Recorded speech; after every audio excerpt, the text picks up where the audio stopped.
In April 1967, North Vietnamese Army units opened their biggest offensive of the Vietnam War.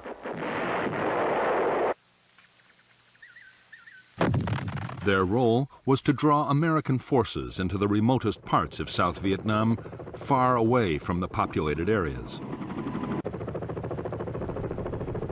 The hope was that the main attacks, scheduled for early 1968, would find the Americans deployed in all the wrong places.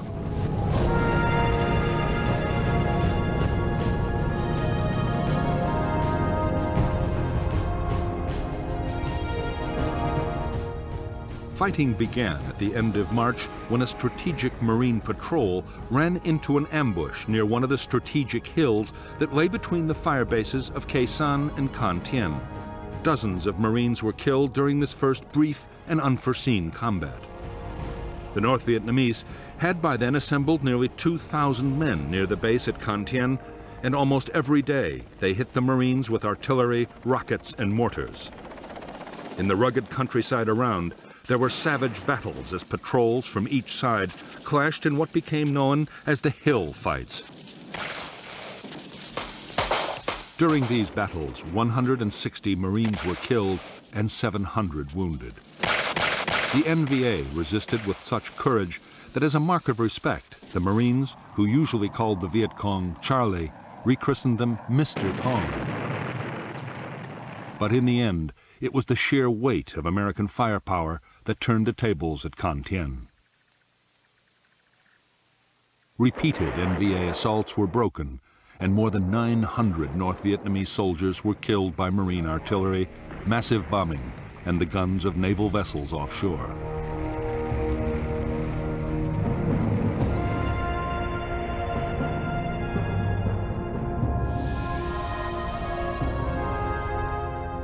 After the battles at Con Thien, the next clashes were near the border with Cambodia in the south. At Song Bay, in late October 1967, a South Vietnamese Army battalion was attacked by the North Vietnamese 88th Regiment. The attackers were driven off with help from heavy American airstrikes. 2 days earlier, Loc Ninh, another provincial capital, had been stormed by the elite 273rd Regiment of the 9th Viet Cong Division, supported by the 65th Regiment of the NVA. Reinforcements from the South Vietnamese 5th Division and the American 1st fought for several days and shattered the NVA regiment, leaving over 850 NVA and NLF dead. The fiercest of all the border battles was near an American camp at Dak To in the Central Highlands, which had been massively reinforced following a tip-off from an NVA deserter. By November 1967, the 1st NVA Division, reinforced by 2 independent regiments, faced the American 4th Infantry Division, the 173rd Airborne Brigade, and a mechanized task force. Bloody battles would rage around Dak To for the whole month.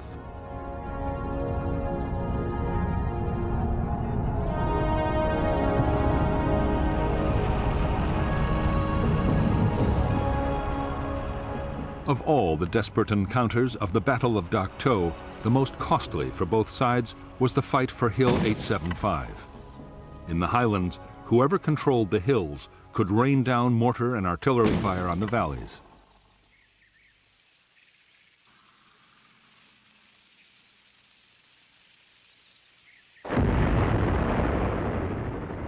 The task of taking Hill 875 fell to 2 American battalions, 1 airborne and 1 from the 4th Infantry Division. Supporting them were fighters, B-52 bombers, and artillery, blasting the enemy defenses with high explosives and napalm. 170,000 artillery shells were fired on the enemy during this battle, and the fighter bombers flew 2,100 missions. The North Vietnamese defenders were so well dug in and so determined that the Americans were forced to launch repeated assaults, punctuated by yet more airstrikes, before they could reach the crest of the hill. It was a desperate and often nightmarish battle.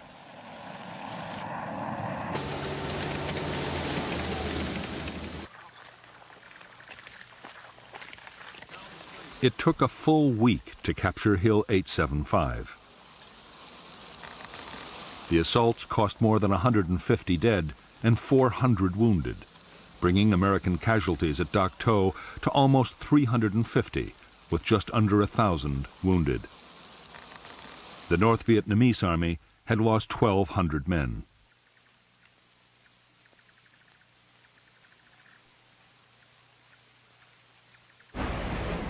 In December 1967, the dry season had just begun in the southern provinces. Every year, that was the signal for intense Viet Cong activity as the guerrillas moved troops and supplies into place for their next offensive.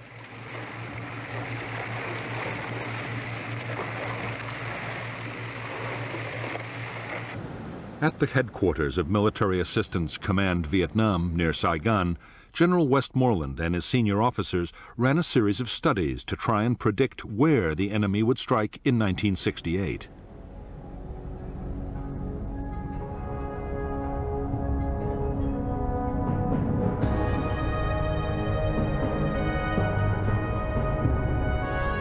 The enemy's Tet Offensive, though it had been predicted, took the U.S. command by surprise. They suspected that the Viet Cong would concentrate their efforts on the northern part of the country. The North Vietnamese army might use up to 5 divisions to try and capture South Vietnam's 2 northernmost provinces. Other attacks in the highlands and near Saigon could provide the diversion.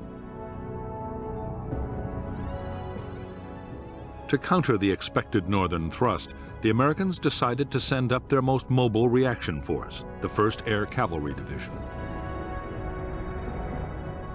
In early January 1968, the division began the massive task of moving north together with other U.S. and South Vietnamese troops.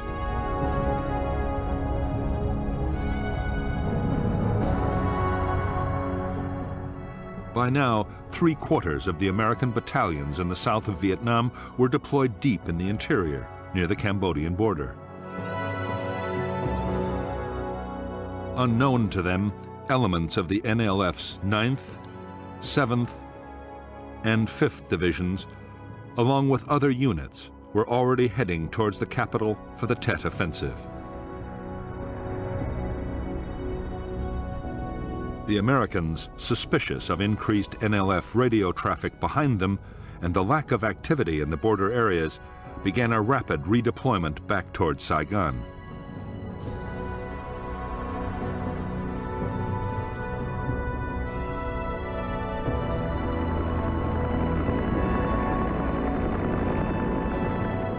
American forces were pulled back from the border areas with astonishing speed.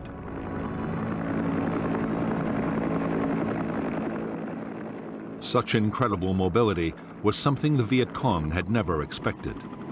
The ploy to use the battles on the borders to draw the Americans away from the real targets of the Tet Offensive had failed, although it had allowed NLF forces to get closer to Saigon.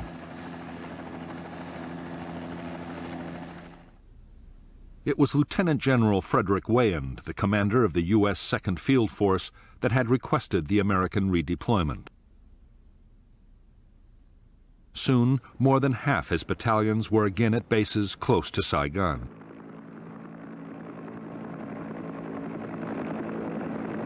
Wayand ordered a series of sweeps to try and find the Viet Cong units that were surely somewhere within reach.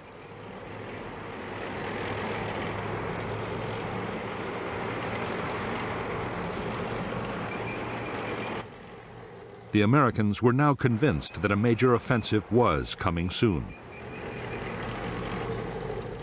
However, no one imagined that the Viet Cong were planning coordinated attacks across the whole country. Neither did anyone guess that they meant to break the traditional Tet New Year truce.